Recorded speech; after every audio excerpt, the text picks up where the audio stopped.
저작권법 제25조 2항에 따라 학교 수업을 위한 저작물은 본 홈페이지에서만 이용이 가능하며 이외의 공간에서 저작물을 공유 또는 게시하는 행위는 저작권법에 위반될 수 있습니다. 안녕하세요. 여러분과 사회문제 탐구를 함께 공부하게 된 임채영이라고 합니다. 이번 주 3주차 수업 내용은 교과서 76에서 88조에 해당이 되고 과제는 온라인 클래스에 올라온 학습지에 있는 빈칸을 채우는 것입니다. 영상을 보면 학습지의 빈칸에 답이 나오기 때문에 영상을 보면서 빈 종이에 정답을 적어도 되고 혹은 학습지를 출력해서 빈칸에 여러분 정답을 적으면 됩니다. 그 이후에 과제 제출은 여러분이 적은 학습지 정답을 사진으로 찍거나 혹은 링크에 접속 후 입력하여 제출하면 됩니다. 지난 여러분 2주차 동안에는 저희 교과서 내용을 읽고 학습지를 채우는 것, 또 다큐멘터리나 토론 영상을 보고 여러분이 게임에 대해서 아마 학습을 했을 텐데요. 이번 3주차부터는 이제 학교 폭력과 관련하여 범죄의 의미와 특징, 범죄의 유형, 범죄 현황에 대해서 학습하도록 하겠습니다. 먼저 1단원은 범죄의 의미와 특징입니다.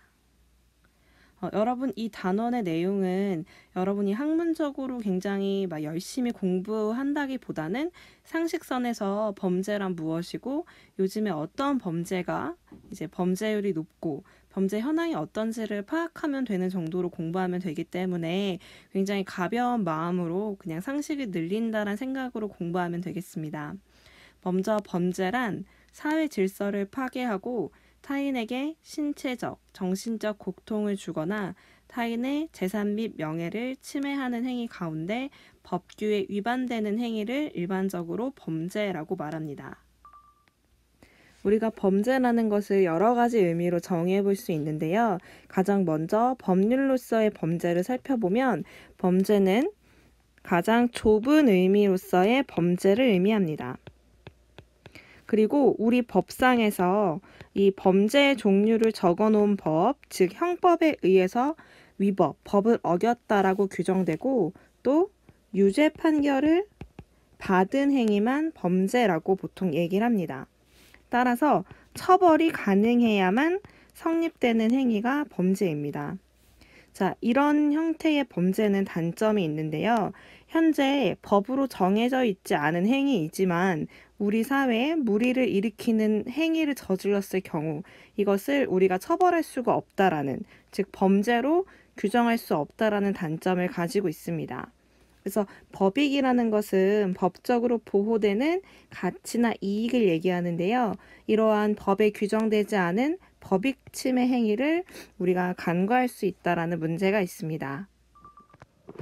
본 자료는 교과서 77쪽 읽기 자료에 범죄의 법적 성립 요건을 정리한 것인데요.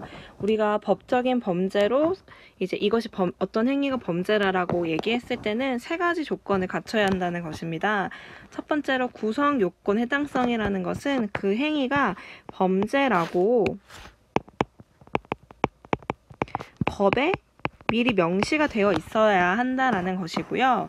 위법성이라는 것은 어떠한 행위가 그 법에 나와 있는 것을 실제로 어겼을 때, 위법 행위를 저질렀을 때 위법성을 충족하게 됩니다. 또한 책임성이라는 것은 그 행위를 통해서 그 행동을 한 사람이 그 행위를 책임질 수 있을 때 범죄라고 하는데요. 우리가 예를 들면 정신이 온전치 못해서 본인 행동을 책임질 수 없는 사람이거나 혹은 너무 어리기 때문에 본인 행동을 책임질 수 없는 사람에게는 어떤 법적인 책임을 묻지 않고 오히려 보호자라던가 아니면은 좀 형량을 감해주는 경우들이 있잖아요. 그래서 이런 경우에 책임성도 모두 갖추고 또 법에도 나와 있고 이러한 법을 어겼다라는 것이 인정될 때 법적으로 범죄라고 얘기합니다. 이러한 법적인 범죄 말고 사회학적으로 또 범죄를 정의하기도 하는데요. 이런 경우는 보다 넓은 의미의 범죄에 해당한다고 볼 수 있습니다. 법에 나와 있는 행위가 아니더라도 사회적으로 사람들에게 나쁜 해악을 주거나 사회 근본 가치를 침해하는 행위까지도 모두 범죄라고 보는데요. 예를 들어서 전투 상황에서 적군을 살해한 행위는 법률로서는 위법성에 해당되지 않기 때문에 우리는 이것을 범죄라고 얘기하지 않습니다. 하지만 사회학적으로는 어떤 사회적인 근본 가치를 침해하는 행위이기 때문에 범죄라고 볼 수 있는 것이죠. 그래서 법률로서의 범죄보다는 그 범위와 대상이 확대되는 경우가 있습니다. 그런 단점 뭐가 있느냐? 바로 기준이 굉장히 모호하다라는 것이죠. 어떤 것이 범죄 행위냐 아니냐를 개인이 판단하기에 따라 달라질 수 있기 때문에 어떤 명확한 범죄 행위를 규정하는 것이 사실 쉽지 않다라는 단점이 있습니다. 자, 다음 자료는 교과서 78쪽에 나와 있는 탐구활동입니다. 기억과 리을을 범죄와 범죄가 아닌 것으로 구분해보고 그렇게 판단한 기준을 제시해보자라고 나와 있는데요. 우리가 앞에서 봤던 법적인 범죄이려면 구성 요건이 3가지가 있었죠. 첫 번째로는 구성 요건의 해당성, 두 번째는 위법성, 마지막으로는 책임성입니다. 그러면 각각을 살펴볼까요? 기억, 의사가 수술을 위해 환자의 배를 칼로 가르는 행위는 구성 요건 해당성에 해당이 될까요? 상해라고 보면 다른 사람의 신체를 상하게 한다라고 봤을 때는 구성 요건에 해당하지만 사실 의사의 행위 자체가 타인을 어떤 해치려는 목적이 아닌 정당방위, 치료를 위한 정당방위에 해당하기 때문에 위법성에서 충족되지 못해서 기억은 범죄라고 할 수 없습니다. 그래서 위법성을 충족하지 못했고요. 니은, 군인이 전쟁 중에 적군을 살해한 행위는 구성 요건의 해당성에서는 그렇죠. 살인에 해당되기 때문에 구성 요건의 해당성은 충족이 됩니다. 그러나 전시 상황이기 때문에 이 적군을 살해한 행위 역시도 정당방위에 해당되므로 위법성이 충족되지 않는다라고 볼 수 있습니다. 따라서 니은도 범죄가 아닙니다. 그럼 디귿은 어떨까요? 학교에서의 부정행위가 여러분 범죄일까요? 여러분이 학교 생활을 하면은 뭐 이런 경우들을 목격하거나 간혹 주변에 있는 경우들도 있는데요. 학교에서의 부정행위는 구성요건 해당성에서 보면은 먼저 업무방해죄에 해당이 되기 때문에 구성요건 해당성이 있고요. 또 업무방해죄를 실제로 위반한 거죠. 그러니까 그 행위를 저지른 거니까 위법성도 있다라고 볼 수 있습니다. 또 만 14세 이상이라면 책임성도 있는 것으로 봐서 범죄라고 할 수도 있습니다. 따라서 학생이 만 14세 이상이라면 범죄에 해당이 되고 만약에 이하라면 책임성이 없기 때문에 범죄라고 할 수가 없습니다. 그러면 리을. 엄마가 아이를 위해서 가게에서 분유를 훔친 행위는 어떨까요? 그렇죠? 구성요건 해당성, 절도죄죠. 그리고 위법성도 충족이 됐고요. 책임성, 성인이기 때문에 충분히 책임질 수도 있죠. 따라서 리을은 범죄에 해당이 됩니다. 그래서 여러분이 범죄와 범죄가 아닌 것으로 구분할 때는 이 법적으로 3가지 기준을 충족했는지를 살펴보면 모두 이걸 분명하게 구분해 볼 수 있습니다. 두 번째 내용은 범죄의 상대성입니다. 여러분 생각을 해보면 여러분 요즘 노래를 어떻게 들으세요? 선생님도 음원 사이트에서 매달 일정 금액을 지불해서 mp3를 다운받거나 스트리밍을 통해서 노래를 듣는데요. 과거를 생각해보면 이렇게 노래를 돈을 주고 듣는다라는 것이 굉장히 익숙하지 않았던 시절이 있었습니다. 그때는 뭐 소리바다라고 해서 뭐 음원 사이트지만 돈을 지불하지 않고 음원을 모두 다 그냥 다운로드 받아서 뭐 돈을 지불하지 않고 노래를 들었던 시기가 있었는데요. 이제는 이런 행위가 모두 범죄에 해당이 되죠. 개인의 저작권을 침해한 행위이기 때문에 범죄라고 얘기를 하는데요. 우리가 시간에 따라서 과거에는 범죄라고 생각하지 못했지만 현재는 범죄로 인식되고 있는 행위들이 존재합니다. 따라서 이런 것을 우리가 범죄의 시간적 상대성이라고 얘기를 합니다.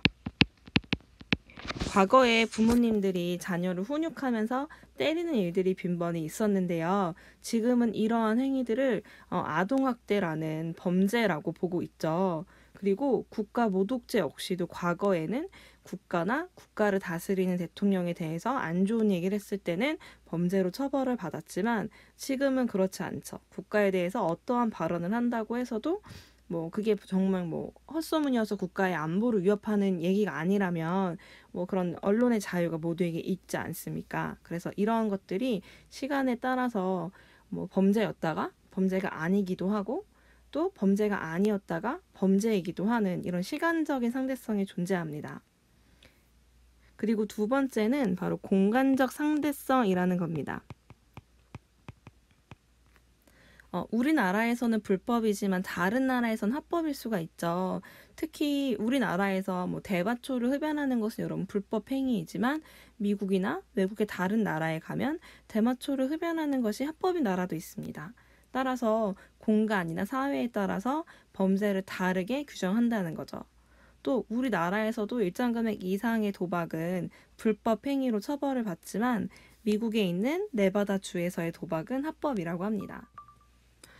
이 범죄 상대성에 대해서 낙인 이론이라는 것을 한번 생각을 해볼게요. 이 낙인이란 게 여러분 뭔지 아세요? 낙인이라는 거는 옛날 같은 경우에는 뭐 이런 쇠에 글씨를 써놓고 그거를 달궈서 피부에 찍으면 영원히 지워지지 않는 글씨가 몸에 새겨지는 게 바로 낙인인데요. 이 사람들에게 낙인을 찍어서 이 사람은 범죄자, 이 사람은 범죄자가 아닌 사람, 이 사람의 행동은 범죄가 아니다. 이런 식으로 우리가 명명한다는 것이 바로 낙인 이론이라는 거예요. 보면 법률적 접근은 사실은 그 범죄 자체를 부인하지 않는데요. 우리가 예를 들면 어떤 사람을 살해해요. 그 행위는 객관적으로 범죄라는 것이 이제 명확하게 존재한다라는 겁니다.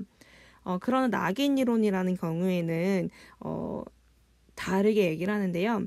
특정한 법을 위반한 동일한 행위일지라도 때로는 범죄일 수도 때로는 범죄가 아닐 수도 있다라는 겁니다.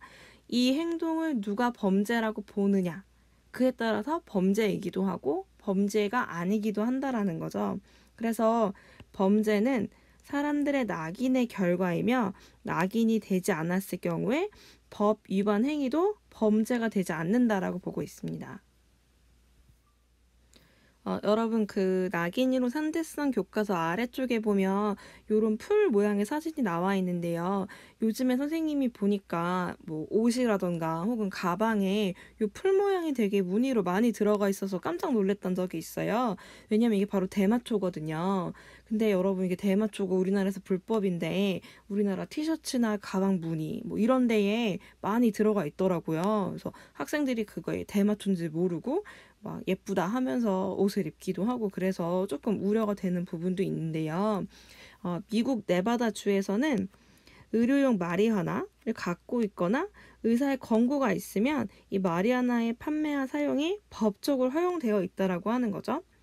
근데 다만 공공장소에서의 흡연이나 흡연 운전은 금지되어 있고 또 이런 각성 상태에서 출근하는 것도 금지된다라고 해요. 그리고 우리가 네덜란드에서는 18세 이상의 사람이라면 커피숍이라는 곳에서 소량을 구입할 수 있다라고 해요. 그러니까 우리가 생각하는 카페 개념이랑은 좀 다른데요. 여기서 말하는 커피숍은 이 대마초를 구매해서 피울 수 있는 장소를 따로 커피숍이라고 여러분 생각하면 되는 거예요. 그래서 여기서는 5mm 이하로 이 소지하고 있는 것이 합법인 거죠. 근데 여러분 그런 생각 해볼 수 있을 것 같아요. 내가 만약에 네덜란드를 가거나 혹은 네바다주에 가서 내가 실제로 대마초를 흡연을 한다면 우리나라에 처벌을 받지 않을까? 근데 위법이라고 합니다. 왜냐하면 우리나라에서는 속지주의와 속인주의라고 요 두 가지 원칙을 취하고 있는데요. 내가 어떤 땅에 속해 있느냐. 미국에 있어서 속지주의라는 것은 미국에 있으면 미국의 법을 적용받는다는 거예요. 이것뿐만 아니라 또 속인주의, 그 사람이 속한 국가가 어디냐. 그러니까 우리나라 국민이 외국에 가면 그 나라의 법뿐만 아니라 우리나라의 법 적용도 그대로 받는다라는 거죠. 그래서 우리나라 사람이 외국에 가서 대마초를 흡연해도 그것은 위법이라는 거죠. 그래서 카지노가 합법인 외국에서 도박을 하는 것도 국내법에 따라서 도박죄로 처벌을 할 수 있다라는 겁니다. 또 다로 법에서 보호하고 있는 이익 영역에 따라 분류할 수도 있는데요. 그러니까 법에서 보호하고 있는 이익이 이런 게 있겠죠. 타인의 재산, 개인의 재산을 보호하기도 하고요. 혹은 타인의 생명을 보호하기도 하죠. 그래서 재산범죄 혹은 뭐 강력범죄, 기타 범죄로 나눠볼 수 있습니다. 재산범죄는 타인의 재화, 금전을 취득해서 이득을 얻기 위해 저지르는 범죄로 절도나 사기, 횡령이 여기 속합니다. 또 강력범죄라는 것은 법에서 어떤 생명 존중, 그다음에 신체 존중 이런 것들을 지켜주고 있잖아요. 따라서 이런 생명과 신체를 위협하거나 피해를 주는 범죄를 우리가 강력범죄라고 얘기를 합니다. 여러분이 익히 알고 있는 뭐 살인이나 강도, 성폭력 등이 이에 해당합니다. 또 전통적인 범죄, 우리가 얘기했던 재산범죄나 강력범죄는 전통적인 범죄라고 주로 얘기를 하고 그 이외에 새롭게 등장한 범죄들이 바로 기타 범죄에 속하는데요. 뭐 사이버 범죄라던가 혹은 화이트 칼라 범죄, 그다음에 정치 범죄, 피해자 없는 범죄 등이 이에 속합니다. 여러분이 앞에 피해자가 없는 범죄를 처음 들어봤듯이 화이트 칼라 범죄도 처음 들어봤을 거예요. 수트 차림의 범죄자. 여러분 상상이 가시나요? 화이트 칼라 범죄란 이 전통적인 범죄는 주로 블루 칼라 노동자들에 의한 것이었는데 그러지 않은 새로운 계층, 상류층에 의한 범죄가 발생하자 이를 분명하게 구분하고자 붙인 이름을 이제 우리가 화이트 칼라 범죄라고 얘기를 하고요. 엘리트 범죄라고도 지칭을 합니다.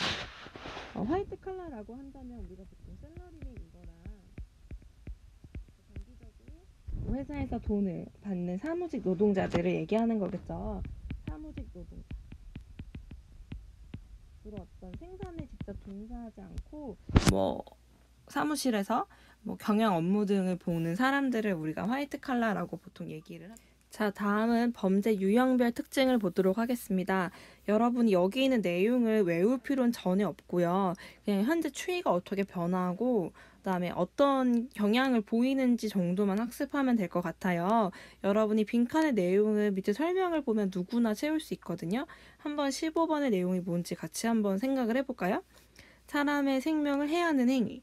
사람에 있어서 가장 중요한 생명을 해하는 행위라는 점에서 사회적으로 가장 중대한 금지 행위로 인식이 되고 또 개인에게 회복할 수 없는 가장 큰 피해를 주죠. 그리고 피해자의 가족이나 주변 사람에게도 심리적, 경제적, 사회적 피해를 초래하고 또 사람들이 이 범죄에 대한 두려움과 공포를 갖고 있기 때문에 굉장히 중요하고 큰 범죄라고 보통 얘기를 하죠. 이 범죄가 어떤 범죄일까요? 바로 살인입니다. 2019년에 2018년도 범죄를 분석한 내용들을 같이 조금 간단히 살펴볼게요. 주요 살인범의 유형별 구성비를 보았더니 일반적인 사례가 84.7%였고 또 자살도 뭐 여기 들어간다라고 합니다. 그러니까 자살 교사라는 것은 한 사람이 자살하도록 뭐 몰아간다거나 도와주거나 이런 것들을 이제 자살 교사 방조라고 하고, 일단 촉탁살인이 여러분 알고 있는 청탁살인이겠죠. 그리고 존속살인은 본인의 뭐 부모님을 살해하는 경우도 뭐 전체에서 8.4%나 된다고 합니다. 또 이 살인범죄 발생 시간을 보면은 이제 밤이 굉장히 많은데요. 선생님이 전체적으로 다른 범죄들을 보니까 사실 밤 시간이 가장 범죄가 많이 일어나는 시간이더라고요. 그래서 항상 밤에 여러분이 안전한 곳에 있는 것이 가장 중요하겠죠. 그렇죠? 여러분 그 앞에 내용은 굉장히 쉽고 여러분이 공부하기 어렵지 않은데요. 뒤에 내용도 더 쉬워요. 여러분이 평상시 미디어나 아니면은 뭐 SNS를 통해서 익히 알고 있는 내용들, 신문이나 이런 걸 통해서 익히 알고 있는 내용이기 때문에 아 이런 게 있구나 이렇구나라고 그냥 간단하게 여러분 공부하면 되겠습니다. 여러분 범죄라고 하면 뭐가 떠오르세요? 어떤 게 범죄일까요? 뭐 사람의 돈을 훔치는 거, 타인을 다치게 하는 거 이런 것들이 범죄겠죠. 그래서 굉장히 많은 범죄가 있는데 이런 것을 좀 구분하기 쉽게 특징을 묶어서 좀 분류를 할 수가 있어요. 첫 번째는 범죄 정도에 따라서 이제 범죄 정도가 약한 것부터 강한 걸 갈 수 있는데요. 뭐 가장 강한 거는 중범죄, 뭐 살인죄 이런 게 중범죄에 속하겠죠. 근데 가장 약한 것은 피해자가 없는 범죄가 있다라고 합니다. 그래서 피해자가 없는 범죄가 가장 약한 수준의 범죄, 경범죄. 경범죄는 여러분 뭐 노상방뇨 있죠. 길에 뭐 오줌 싸거나 쓰레기를 투기하거나 이런 것이 경범죄에 해당해 하고 그 다음에 다른 사람을 다치게 하거나 살해하는 이런 중범죄로 분류하기도 합니다. 그런데 피해자가 없는 범죄라는 거 여러분 아마 처음 들어봤을 거예요. 어떤 범죄에서 피해자가 없을 수도 있을까요?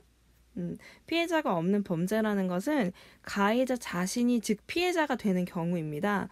예를 들어서 여러분이 마약을 투약했을 때 결국에는 마약을 투약한 본인이 피해를 입는 것인데 그 행위를 저지른 사람 역시도 본인인 거죠. 그러니까 가해자이면서 동시에 피해자가 되는 경우. 그러나 또 특정한 피해자를 정할 수 없는 경우. 어떤 행위가 분명히 나쁜 행위예요. 예를 들면 어떤 공장에서 일하는 뭐 공장장이 환경 오염 물질을 강에 몰래 뿌린 거죠. 그래서 주변 마을 사람들이 안 좋은 성분이 들어있는 물을 뭐 장시간 뭐 섭취를 했어요. 혹은 환경 오염이 일으켰어요. 그랬을 때 이 사람에 의해서 정확히 누가 얼마만큼의 피해를 입었는지를 가늠할 수 없는 경우들이 있죠. 그래서 이런 경우가 피해자가 없는 범죄라고 할 수 있습니다. 경찰청에서는 매년 범죄를 분석하고 있는데요. 10년간의 이제 발생 추이를 지켜봤더니 이 소년 범죄에서 이 강력 범죄 비율이 뭐 미약하지만 조금씩 증가하고 있다라는 것들을 확인할 수 있습니다. 오히려 예전에는 뭐 다른 사람의 돈을 훔치거나 물건을 훔치는 경우가 많았는데 이런 경우들은 점점 아마 감소하고 있어요. 소득 수준이 전반적으로 향상됨에 따라서 이런 재산 범죄는 오히려 줄어들고 있다라고 볼 수 있고요. 반면에 강력 범죄가 그 전보다 계속 꾸준히 늘고 있는 모습을 보입니다. 또 우리가 나이에 따라서도 범죄를 구분할 수 있는데요. 만 19세 이상의 성인이 저지른 성인 범죄, 또 그 이하, 19세 이하가 저지른 소년 범죄가 있는데요. 소년 범죄를 또 두 개로 나눠본다면 만 10세에서 만 14세 미만 소년에 의한 촉법행위, 그리고 만 14세 이상에서 만 19세 미만에 해당하는 범죄행위가 있습니다. 우리가 만 10세에서 만 14세 이 소년에 의한 촉법행위는 사실 책임성이 없다고 보기 때문에 범죄에 속하진 않고 그냥 촉법행위라고 보는데요.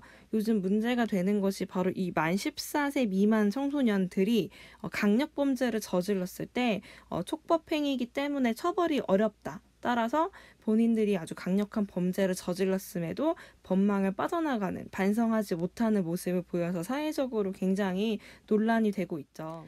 여기 내용은 여러분이 화이트 칼라 범죄가 무엇인지 잘 모르기 때문에 추가적으로 설명해 주는 거지 이 자체가 중요한 거는 아니니까 참고로 봐주시면 되는데요. 전통적인 범죄와 화이트 칼라 범죄를 구분하는 기준이 뭐냐? 바로 화이트 칼라 범죄는 이 높은 사회적 지위를 가진 사람이 자신의 직무와 관련해가지고 행하는 범죄를 말합니다. 그래서 예를 들어서 어떤 돈이 많은 굉장히 뭐 재벌에 속하는 사람이 어떤 살인을 저질렀다. 이것은 본인의 어떤 직업적 절차나 과정의 일부라고 볼 수가 없죠. 본인 직무와 관련해서 행한 범죄가 아니기 때문에 화이트 칼라 범죄라고 볼 수가 없습니다. 그러면 어떤 것이 화이트 칼라 범죄에 속하느냐? 주로 이런 거라고 하네요. 뭐 신용사기나 뭐 사취, 남용 및 착취, 뭐 횡령. 여러분 대표적으로 횡령 같은 것들을 머릿속에 좀 떠오르면 될 것 같아요.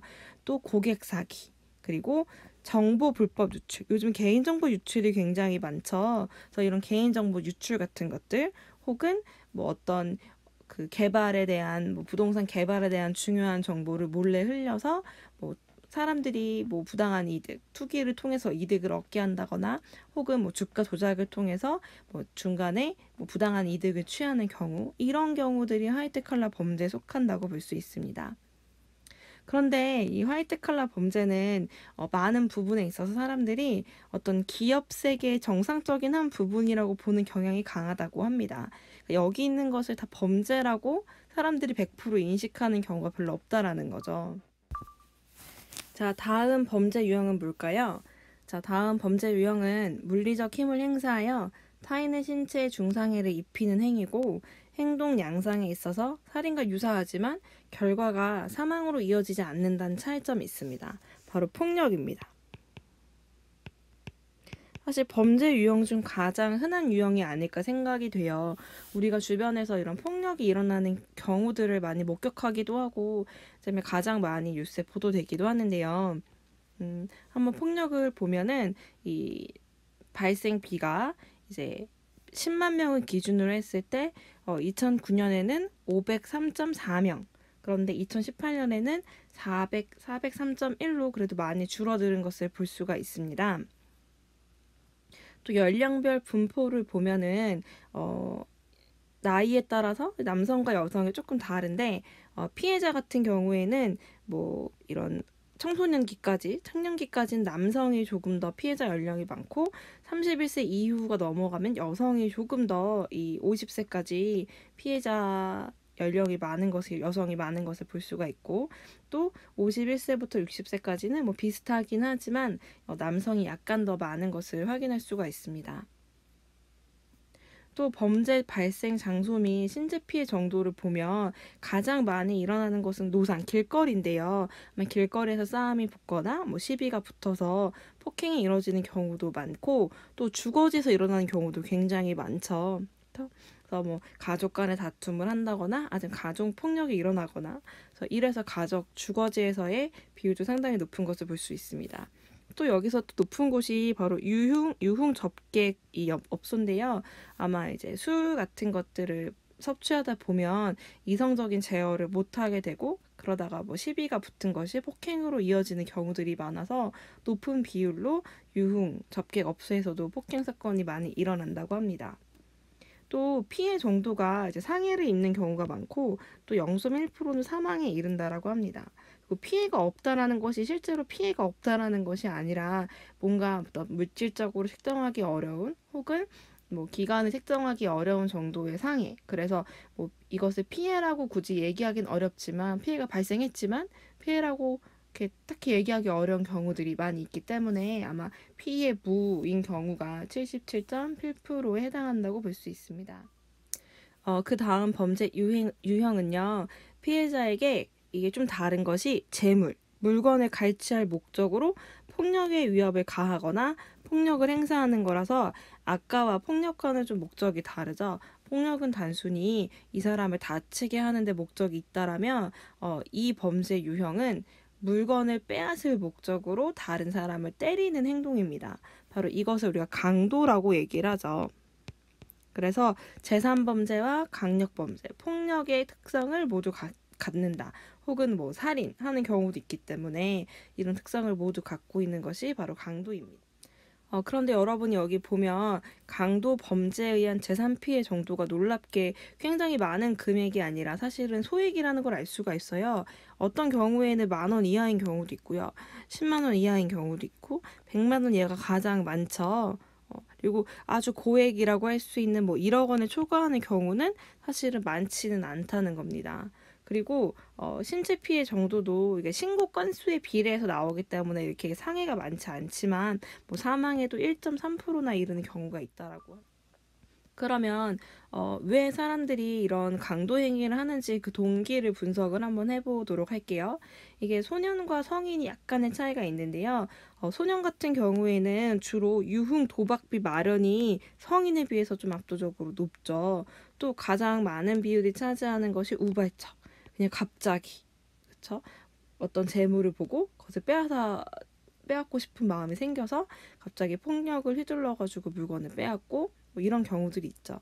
또 안타깝게도 생활비 마련도 있습니다. 우리 사회가 아직까지 뭐 사람들의 생활 수준이 많이 높아졌다고 하지만 아직까지도 이런 생활비를 마련하기 위해서 다른 사람의 물건을 뺏고 때리는 경우들이 아직까지 있다라는 것이 참 슬픈 상황인 것 같아요. 그리고 그 다음 범죄 유형은 바로 성범죄가 되겠습니다. 요즘 여러분도 뉴스를 통해서 뭐 N번방 사건, 박사방 이런 얘기 굉장히 많이 들었을 거예요. 그리고 이 성범죄가 주로 여성을 대상으로 하는 경우들이 많기 때문에 항상 여자인 학생들, 여자인 선생님도 굉장히 이런 부분에 있어서 뭐 두려움을 안고 혹은 불안감을 안고 지내기도 하는데요. 물리적 또는 사회적으로 위협을 하거나 폭력을 행사해서 타인을 심리적, 육체적 또는 경제적으로 압박하고 그의 성적 결정권을 침해하는 행위를 바로 성범죄라고 합니다. 그리고 얼마 전에도 다른 어떤 정치적으로 유명한 인사가 시장이 다른 사람을 이제 성추행해서 지금 굉장히 사회적으로 물의를 빚고 있어요. 바로 이게 며칠 전에 일어난 일인데요. 이것이 왜 일어났을까를 보면 뭐 남성이 혹은 뭐 누군가가 성욕이 너무 많아가지고 이를 주체하지 못해서 충동적으로 일어난 행위인가? 라고 본다면 그건 아니라는 거죠. 왜냐하면 내가 아무리 성적 욕망이 뛰어나도 나보다 힘이 세고 권력이 많은 사람에게는 결코 성범죄를 저지르지 않는다라는 겁니다. 따라서 이 성범죄가 일어나는 데는 이 권력관계나 힘의 논리가 굉장히 중요하다라고 할 수 있고 또 대중매체 등을 통해서 왜곡된 가치관을 심어주는 거죠. 남성은 성욕이 강해서 참을 수가 없다. 따라서 성폭행을 저지를 수밖에 없고 또 뭐 짧은 치마를 입고 뭐 야한 성적인 옷차림을 하는 또 여성에게 문제가 있다. 이런 식의 어떤 잘못된 가치관이 또 성문화가 확산돼서 이런 사회적인 요인 때문에 성범죄가 일어난다라고 볼 수 있습니다. 따라서 이런 왜곡된 가치관을 교육을 통해서 바로잡아주지 않으면 이제 성범죄가 계속 일어날 수 있죠.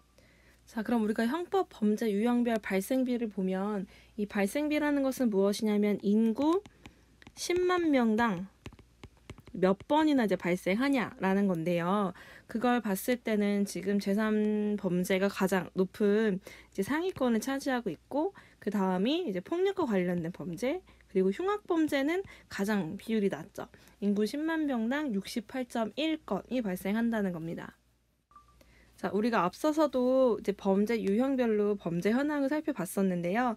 전반적인 범죄 현황을 간단히 살펴보면서 어떻게 해야 이런 범죄를 예방할 수 있을까를 한번 고민해 보도록 하겠습니다.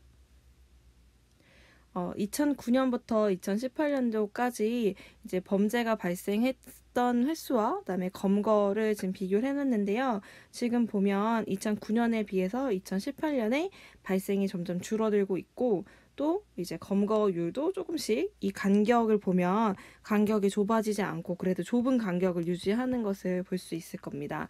요즘에는 CCTV도 굉장히 많고 차량 블랙박스도 많기 때문에 완벽 범죄라는 게 없다고 해요. 증거가 항상 남는다고 하죠. 우리가 그것이 알고 싶다라던가 TV에서 보는 뭐 미제 사건들 이런 것이 유명한 이유는 대부분의 사건들이 해결이 되는데 그런 과거의 미제 사건들이 진짜 많지 않기 때문에 우리가 TV를 통해서 그런 미제 사건들이 방송이 되고 우리가 그 내용들을 알 수 있는 거죠. 대부분의 범죄들은 많이 그래도 지금은 검거가 된다고 합니다. 피해자의 재산 피해 정도를 보면 주로 10만 원 이하인 경우도 많고 100만 원 이하, 100만 원을 초과하는 경우는 더 많지는 않죠. 여러분도 아마 돈 조금씩 누가 이제 뭐 가져가는 경우들이 있었을 거예요. 선생님도 그런 경험들이 물론 있었어요. 예를 들면 어렸을 때 뭐 테이블 위에다가 지갑을 올려두고 잠깐 자리를 비웠는데 지갑이 없어지거나 혹은 지갑을 잃어버렸는데 뭐 찾지 못하거나 이런 경우도 많고요. 아니면 휴대전화 같은 경우도 어딘가 뭐 대중교통에 두고 내렸는데 돌려받지 못한 경우도 많았죠. 사실 이런 것도 습득물을 돌려주지 않는 것도 절도에 해당이 됩니다. 그래서 주로 절도가 발생하는 장소는 주거지에서도 일어나고요. 누군가가 침범해와서 집에 있는 무언가를 가져갈 수도 있고 혹은 길에서 소매치기와 같은 것들이 일어날 수도 있죠. 또 상점에서 물건을 훔치는 경우도 있고요. 또 숙박업소나 목욕탕 이런 곳에서 일어나기도 합니다. 그래서 여러분 이런 곳에서도 항상 소지품 관리를 잘 해야겠죠. 그 다음 범죄 유형은 타인의 물건, 재물을 불법적인 방식으로 얻거나 휴대하는 행위, 유형이 다양해서 범인 특징이나 범죄 동향을 설명하기 굉장히 어렵다고 해요. 많이 일어나기도 하고 또 다양한 방식으로 일어나기 때문에 어떤 경향성을 보인다라고 말하는 것이 좀 어렵다라는 거죠. 그런데 어려서부터 습관적이고 상습적으로 행해지는 경우가 많습니다. 뭐 슈퍼에 가서 과자를 몰래 슬쩍 한다던가 필기구를 슬쩍 하는 경우 이런 식으로 습관적으로 이루어지는 경우가 많아서 이런 행위가 반복될 경우에 나중에도 계속해서 경력 범죄자라는 것은 재범한다는 거죠. 한 번으로 그치는 것이 아니라 뭐 교도소에 복역을 하고 나서도 계속해서 지속적으로 이런 행위를 하는 경우들이 많다라고 하는 건데요. 바로 이것은 절도입니다. 성폭력의 발생비를 보면 점차 2009년에 비해서 거의 2배 가까이, 2배까지는 아니라도 많이 늘고 있는 것을 볼 수가 있습니다. 그래서 이런 범죄를 예방하기 위해서 우리가 어떤 노력을 해야 되느냐. 요즘에 CCTV들이 골목길마다 많이 설치가 되어 있죠. 그래서 서울시에서는 2016년 기사인데요. 다세대 주택, 그다음에 정비가 안 된 골목 이런 곳에 안전지대로 거듭난 이유가 자치구와 경찰, 지역 주민들이 기역자로 꺾인 골목 이런 데 CCTV를 설치했다라는 거죠. 그리고 마을 담벼락을 밝은 색으로 칠해서 범죄자들의 범행을 예방하는 거고요. 또 이제 통제실이 있어요. CCTV들을 설치하고 통제실에서 CCTV를 관찰해서 이상한 상황이 생기는지를 관찰하는 건데 얼마 전 뉴스에서도 이 통제실에 있는 직원이 TV를 보고 있다가 이상한 행동을 목격해서 실제 마약을 거래하는 행위를 지금 잡아낸 적이 있거든요. 그렇게 CCTV가 실제 검거율을 높이는데 아주 이제 중요한 역할을 하고 있고 실제로 범인이라고 하더라도 본인이 들킬 만한 CCTV가 있는 곳에서는 범행 행위를 할 수가 없겠죠. 따라서 범행 자체의 그런 횟수도 줄어드는 예방 효과를 갖고 오고 있습니다. 또 이제 많은 여러 곳을 활동하시는 요구르트 배달원이나 집배원 이런 인간 CCTV 그러니까 이런 인력들을 이렇게 주변들을 살필 수 있는 인간 CCTV로 활용하고요. 요즘에는 버스에서도 버스에 CCTV를 달아서 이제 그 바깥에를 여러분 촬영할 수 있도록 해놨어요. 그래서 뭐 길에서 벌어지는 CCTV가 촬영하지 못하는 그런 행동도 지나가는 버스가 촬영해서 범인을 잡기도 합니다.